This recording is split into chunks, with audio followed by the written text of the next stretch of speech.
The New Orleans Jazz and Heritage Foundation promotes, preserves, and perpetuates music, culture, and heritage through programs, cultural, educational, and economic activities year-round.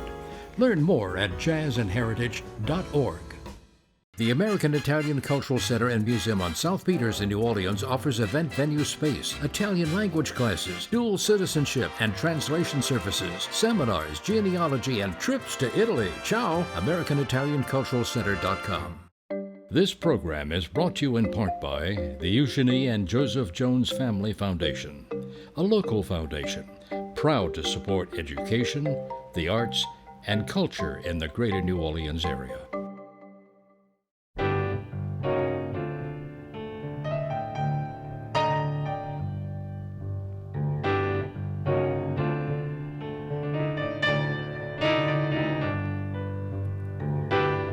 I'm Peggy Scott Laborde, and welcome to Steppin Out with updates from the local restaurant, arts, and entertainment scenes. Joining me, Poppy Tucker, host of Louisiana Eats on WWNO Radio. Yay! Hey, good to see you. Dianne Honore, founder, many things, but founder of the Black Storyville Baby Dolls crew, and she is all dolled up. We're going to show your total costume in just a few minutes. It's great to see you. Thank you for being here. We're very carnival-oriented today. Matt Haines, author of the Big Book of King Cake and the Little Book of King Cake. Good to see you again, sir. And Alan Smason, editor of the Crescent City Jewish News and theatercriticism.com. Howdy, Alan. More king cakes, Miss Poppy. We never tire of them. Well, today we're going to start off with talking about the little bakery that King Cake built, because Martha Gilreath got great fame for her Nolita king cakes, largely thanks to her presence in Matt's Big Book of King Cake. And she has opened up her bricks and mortar bakery. It is the most special place. It's where Mayhew used to be, over on Orleans Avenue. And of course there's King Cake, but look what a darling spot it is. It's a great sunny space. It's children and dog friendly. As a matter of fact, Martha's very proud of the fact that she's got a little children's library in there, and she's baking dog treats. She's got so many dog friends who are coming by. Now, one of the things that we never saw when it was Mayhew is there's this fantastic big side yard that is going to be available for you when the weather's beautiful. It's a huge event space. You can plan all sorts of things out there. But oh my goodness, the deliciousness that Martha has planned for us all. How about, well, of course, there's her king cakes we all remember, but a boudin Danish. What a delicious thing. Wow. And she also is making bialys, which is a very unusual thing for a New Orleans bakery.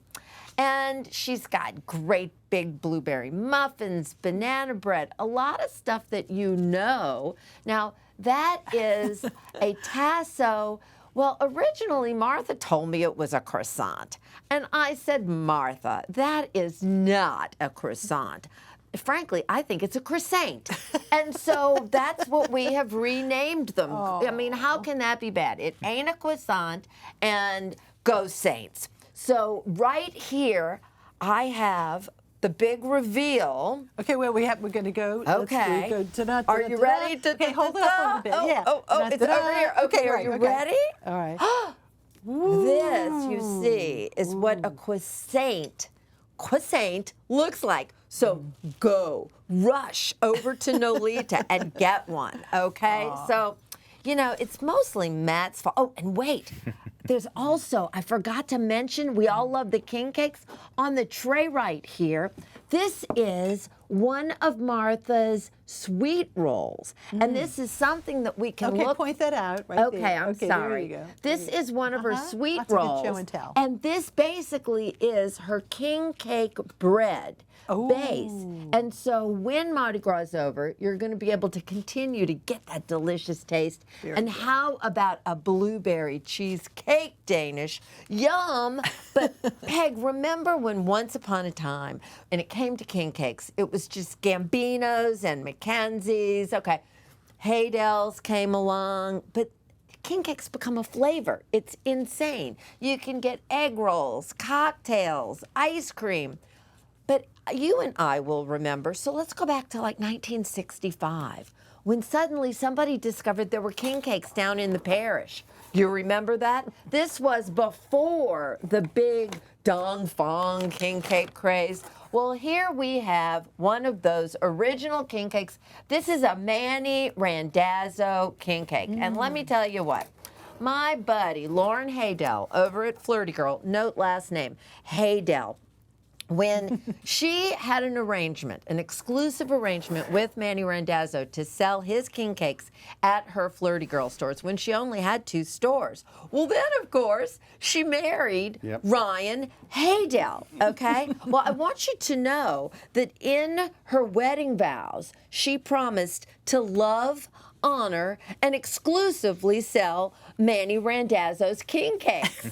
And of course, she's got so much incredible merchandise that if you're looking for, okay, but here's the big reveal. Look at Ryan in one of the Flirty Girl stores holding a Manny Randazzo's king cake. Like only in New Orleans can you understand how hilarious this is. And I don't know, maybe Matt can shed some light on when it turned into such a big deal about, is your knife in the box? Is your knife out of the box? Well, this came from Flirty Girl, and this is your official king cake knife, you see. Oh, that's and so if you're going to keep it in the box, there's a good look for you. So go to Flirty Girl. Lauren's got all kind of stuff.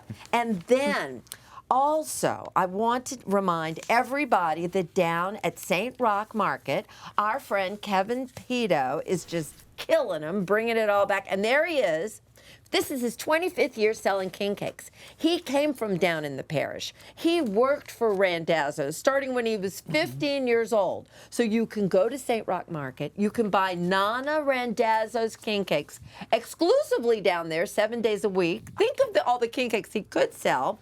7 a.m. to 7 p.m. later on weekends. There's almost a dozen choices down there to choose from for vendors now. So Chewbacca's, it's brilliant to go, plan on going to St. Roch Market for that. All right, thank you so much. And Dianne, you look so wonderful. Oh, thank and we're you. Actually, before we go further, we're going to show some photos that we took of you earlier, the front of your costume and the back of your costume. Okay. But so for somebody who has not heard the baby doll, what the baby dolls are, could you kind of give us the quickie version, but also how you were specifically dressed? Well, the baby dolls started out, as one oral history goes, in 1912 in Storyville in New Orleans. It was a group of women from uptown that wanted to compete with a group of women from downtown. So they dressed and they called themselves baby dolls. So this tradition goes back over 100 years. Yeah. Now, some of them were just neighborhood gals. Some of them were ladies doing other things. Yes, ladies doing other But that's not the case here. That's for sure anymore. No. But tell us about your specific theme here. I mean, you're wonderful with your headpiece and. My theme directly relates to Black Storyville, which is an area where these ladies came out of, where Louis Armstrong was actually Around City raised. Hall, perhaps? Yes, Kind of, roughly. where City Hall is present day. So that's why you see I have the little piano there. I have the piano keys, and then I have the collar that you all saw earlier. And I have the Storyville legs in my hat and the trumpets. And then on the back of my jacket was Mammy Daydoon, who heavily influenced Jelly Roll Morton. So it all pays tribute to that, and it's all hand beaded. So, yes. So you will be going out on Mardi Gras Day and walking around, primarily Treme in that area? Yeah, I'll be in the 6th and 7th Ward, kind of just, wandering around and having a good time. That's wonderful. Yeah. And also, we should point out, look at that, the great photos of you all. And about how many baby dolls do you have? Well, usually I run with about 3 or 4. But there are over, at this point, there's been an explosion. There are at least 16 groups. Wow. So, look at that. And this is with the skull that's and with bone the skull gang? and bone. So I usually come out at at that time of the morning. The Black Storyville Baby Dolls will come out with the Skull and Bones, you know, or meet up with Yes, them anyway. yeah. They come out on I their know own. you're not doing, look, that's a fabulous photo. That Wow. was from the Satchmo Fest parade a few years ago. So great. And I know that you are also, of course, a masking Indian queen. You're not doing that Yes. this year, but tell us about your tribe, the name of the tribe. The Yellow Pocahontas Hunters. Yes, of course. Yes. Daryl Montana. Daryl's being my big chief. You big chief. Wonderful. We're so glad you're here. And you're going to be with us at WYES this Saturday for our King Cake and Conversation and talking about your group, of course, and so much more. But that's going to be a lot of fun. We have over a dozen king cakes, and Yes. Errol and Arthur Hardy and Errol Laborde and Matt Haines they're all going to be there, and so very much a part of what we're doing. But you just look great. Thank And I know you. you're also a tour guide. You know, we're going to give Yes. your contact info because Dianne, there's much to learn from Dianne Honore. Thank you for being here. Thank look you so much great. for having me. Absolutely, absolutely. Matt, so the big book of king cake. Show us that book. How many pounds is it? About 5 pounds or so, a little more than 5 pounds. I have to carry boxes of 6 around everywhere. So How many photos are in the book too? more than 1,000 photos from What? from 75 What? different New Orleans We've got area a few that we're going to bakeries. show also too, and then you obviously you decided you wanted to do this. I mean, that must have been quite a multi-year project. Yeah, right? it took a while, and we had 75 different New Orleans area bakeries, and me and my photographer went to each of them, and then I did an interview and kind of got to the bottom of the story behind each of these cakes. At first I thought, hey, this is going to be a book about beautiful cakes, and then quickly realized the people who bake them are even more interesting. And so one that I wanted to talk about today was Dong Fang, and so Yes. probably one of the most popular here in New Orleans. And their yeah. story is incredible. They, Miss Hoang Tran and her family, they came from Vietnam during the Vietnam War, and her husband was a fighter pilot, got captured, shot down and captured, and managed to escape. Came to his family and said, hey, we got to get out of here. And so they went onto a boat going toward Malaysia. The boat got hijacked by pirates. They said they lost everything, ended up in a prison camp or in a refugee camp in Malaysia for a year before they ended up in New Orleans. And truly, she said, we had nothing except for each other. There's Miss This Tran is right the there. most incredible photograph. Yeah. Yeah, I love that. And Wow. so she said, their cakes are so iconic. And she said that, when they got here, they had no, inkling to do king cakes and all. But as her grandkids started to go through school and they had to bring king cakes when they got the baby, there were not many king cakes in New Orleans East to choose from. So she thought, hey, we should make a king cake and it should reflect the Vietnamese community that's here. And so she has a more savory cream cheese icing, and she uses their very own brioche dough. And to make she was having trouble making the brioche bend, and so she used to be a seamstress, and she learned that to make fabric bend, you cut little slices into the fabric. She did the same thing with her dough, and that's why a Dong Fang king cake has those ridges that are iconic. And so did not every know king cake that. has a story behind it. That's right. And you also have another photo, Eclair Delicieux, or Yeah, yeah. Terrytown. Huh? Exactly, in Terrytown, relative compared to Dong Fang, much newer, just a few years old, and Patty Din is kind of famous there for her eclairs, and so she has a king cake that features that eclair Yes. cream. But, Wow. Yeah. And then a few years later, you did another book. Yeah, absolutely. So I came up with basically I brought the big book of king cake to a classroom of third graders that I was teaching in after school and thought they would be, oh, Mr. Matt, great job. But instead they were like, Mr. Matt, why would you make a whole book about king cake? And I was like, that's a very rude question. And so I decided to make the little book of king cake, which is meant to teach kids what makes king cake special. And so it's the And story it's beautifully done. I have my own copy, and I'm not little, No, which is fun I to appreciate have. that. Thank you. Very fun to have. And you've got a lot of signings coming up. I know we have a few we're going to show on the screen, but you're sort of non-stop these days, aren't you? This is my season, so now or never. Well, you've got like King Cake Story Time. Let's We'll be at see. the Southern Food and Beverage Museum this Saturday from 10 to 11, totally free, doing a king cake story time with the little book. Then later that day, I'm heading to Zuka Baby out in Old Metairie for a book signing. Later in the week on Tuesday, we'll be at Crescent City Farmers Market, which was supposed to be this past Tuesday, but mercifully, because of the cold, they let us postpone a week, which is really nice. And then this one, St. James Cheese Company, that's an interesting pairing. Yeah, we started over the last couple of years realizing people are into these different Idea. pairing things, and so we've been doing this cheese, wine, and king cake pairing. That's a lot of fun. Yeah, it's awesome. That's really cool. Well, thank you so much. Sure. Alan.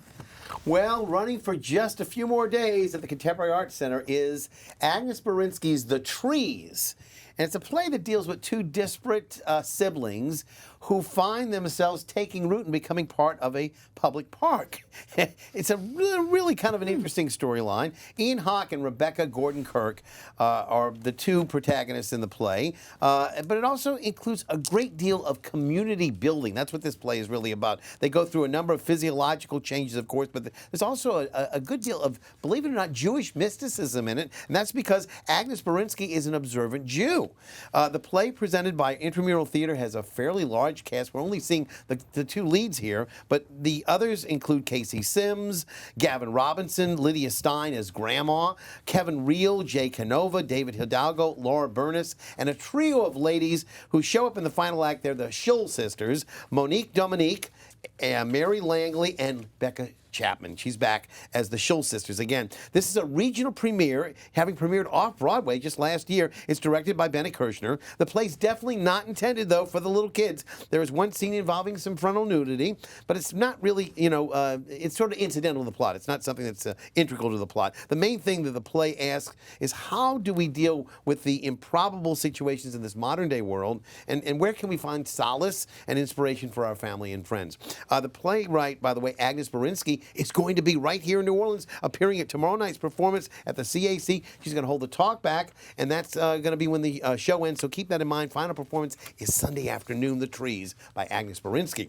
Meanwhile, in Kenner, the Big Easy Boys and Babes are presenting the Big Easy Beat.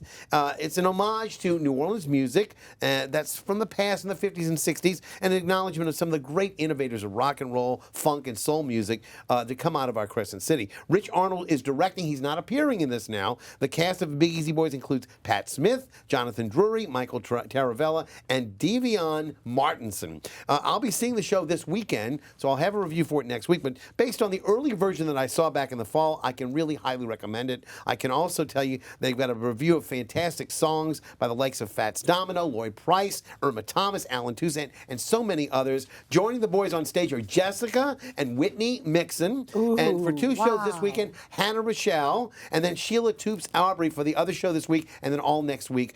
Check it out. The Big Easy Boys tickets are available for the weekend shows, but they are selling out very fast. And for those who missed the announcement, Peg, I didn't get a chance to say it on top of Le Petit's Who's Afraid of Virginia Woolf. JPAS was forced to cancel Katori Hall's The Mountaintop that was supposed to be playing at the end of the month at Westwego. The box office was supposed to contact all of the ticket holders, but if you've not heard from them, you may call them either at the number that's listed here or at their email. And again, appreciate the fact that they're trying very hard to get it back on. Meanwhile, the New Orleans Opera Association announced their ninth director of their association. This is going to be a librettist, Lila Palmer. She hails from Great Britain via Canada. Again, we're looking forward to some really great things from her. I've seen her biography. She looks really fantastic and a great fit for what we're going to be doing here at the Opera. Meanwhile, over at the LPO, they're getting ready for a big New Orleans concert featuring Big Chief Juan Pardo next Thursday night. It's called The Birth of a Culture. And they're going to have the LPO with Matthew Kramer as the conductor. So check that out on Thursday night at 7:30. Or if you can't make that one in the downtown area, they're going to have a follow-up family concert next Saturday at Eleanor McMain Magnet School at 11 a.m. with Matthew Kramer conducting, and again, that's on Claiborne Avenue. And last, but by no means least, local talent Valerie Sassafras. There she is. She's the subject of an award-winning motion picture documentary 3 years ago. That was during the pandemic. Nobody May Come was done by documentarians, and it's all about her life. It's going to be seen this coming Sunday and Monday nights at the Zeitgeist Theater Center on the St. Bernard Parish line with Orleans. The improbable story tells the rise of Valerie Sassafras to be a viral sensation on the Ellen DeGeneres Show, and later to have an appearance, believe it or not, on America's Got Talent. It's really at the heart of the documentary. She's going to entertain the audiences, by the way, prior to the show, and then afterwards she'll have a question and answer period. So check that out. Thank you so much. Absolutely. She's something. She's really something. And now, though, I will kick off with part one of my picks of the week. You know, tickets are now on sale for the popular WYES Season of Good Taste wine dinner series, including a special dinner at Carmo on February 1st. WYES's Dana Hansel visited with Chef Dana Hahn at the restaurant on Julia Street. Hi, I'm Dana Hansel with WYES, and I'm here today with Chef Dana Hahn of Carmo. So Dana is a very interesting chef because not only is he fabulous with food, but he's been an advocate for ocean and coastal conservation and is recognized both regionally and nationally with his publications. He also presents at the Jazz Fest. He teaches cooking classes, he caters, and he's created this beautiful space on Julia Street where Carmo's located as a cultural center. It's got art, film, lectures, happy hour, music, both online and in person. So we're excited to be with Chef Dana Hahn. Excited to have you here. Good, thank you. Well, so tell us what inspires you. Obviously, you have a lot that inspires you. Well, we've been here almost 14 years now, and when I tell people it's just kind of grown organically, it literally, if you look around, it has grown organically. We have plants all around from all around the world. We're a tropical restaurant, so we really concentrate on tropical foods and beverages from around the tropics, kind of food with a story. Yeah. So that people have a good idea of where those foods came from. Well, we know you have put together a fabulous menu, so tell us what and why with this fabulous menu. Well, we've been, for the last 2 years, we've been doing some tasting menus involving Amazonian ingredients. And I had wanted to do a larger dinner like this and hadn't had the opportunity because of the scarcity of some of these ingredients. Okay. And getting enough to actually pull this larger thing off. Well, as it happened, I was able to procure some of these ingredients. We work directly with some indigenous communities in the Amazon. So these foods, these ingredients are very much representative of their agroforestry programs, their sustainable farming and fishing, and so we feel like it's really important and it's delicious. Well, we can't wait. So buy your tickets now at wyes.org/events. Tickets are selling fast. Come and check this place out. All right, so once again, the dinner at Carmo, Thursday, February 1st, 6:30 p.m. In all, there are 10 restaurants taking part in this year's WYES Season of Good Taste series. For details and a look at all the menus, you can visit them. And next Thursday night at 7:30, so that's wyes.org/events. All right, next Thursday, Arthur Hardy, Errol Laborde, they're my special guests for a very special edition of Steppin Out. It's carnival time, highlighting the season. That's right, after our regular show. And do check out wyes.org/Mardi Gras for a complete list. There's a lot of carnival-related programs that we will be showing right here on WYES. And online, check out our carnival close-up vignettes on our WYES YouTube channel, including such topics as the history of the song Mardi Gras Mambo, crews having special anniversaries, and remembering Mel Levitt, who would host parade coverage for many years on TV. Poppy, you remember Mel? Yes, huh? I do. And now your pick. Okay, well, congratulations to Middendorf's on their 90th anniversary. And I know you remember Bella Luna. Well, now in Slidell, there is a Bella Luna room at the Middendorf's there. And Chef Horst Pfeiffer is getting back to his fine dining European roots with Partake, a series of 4-course wine-paired dinners that kick off Wednesday, February 7th. Congratulations. Okay, thank you. And Dianne, your contact info if anybody wants to reach you. GumboMarie@gmail.com or gumbomarie.com is my website. I love it. Yes, because you're also a tour guide as well. I'm a tour guide. All those things. Okay, Chef. and a nurse, a former nurse too. Lots of good things. Thank you so much. Matt, one more. Let's see, the Windsor Court you're going to be at, huh? Yeah, I was there last year. It was an awesome event.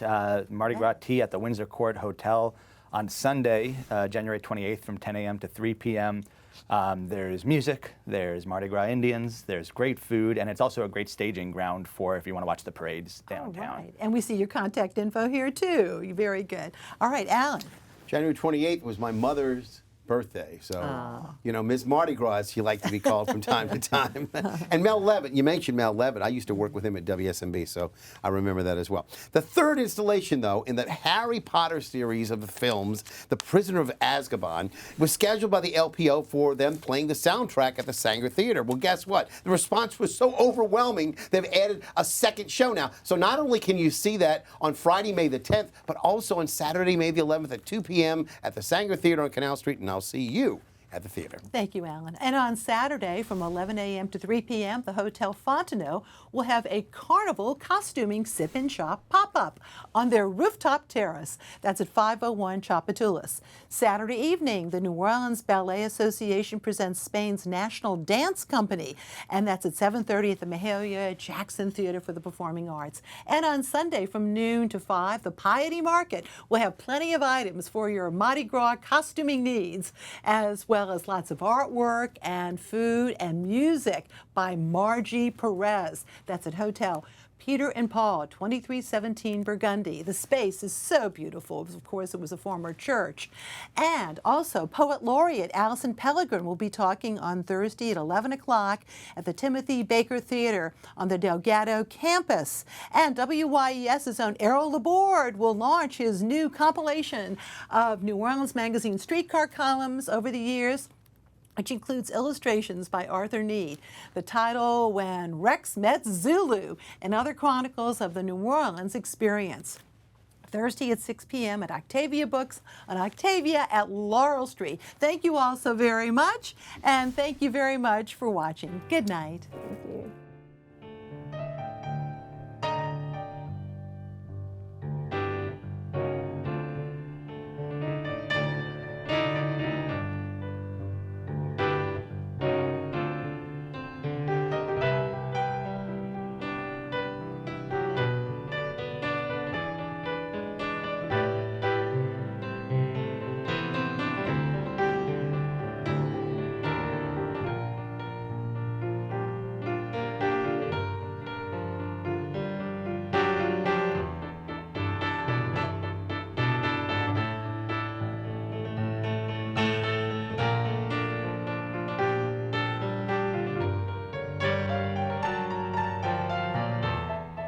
The New Orleans Jazz and Heritage Foundation promotes, preserves, and perpetuates music, culture, and heritage through programs, cultural, educational, and economic activities year-round. Learn more at jazzandheritage.org. The American Italian Cultural Center and Museum on South Peters in New Orleans offers event venue space, Italian language classes, dual citizenship and translation services, seminars, genealogy, and trips to Italy. Ciao! AmericanItalianCulturalCenter.com. This program is brought to you in part by the Eugenie and Joseph Jones Family Foundation, a local foundation proud to support education, the arts, and culture in the greater New Orleans area.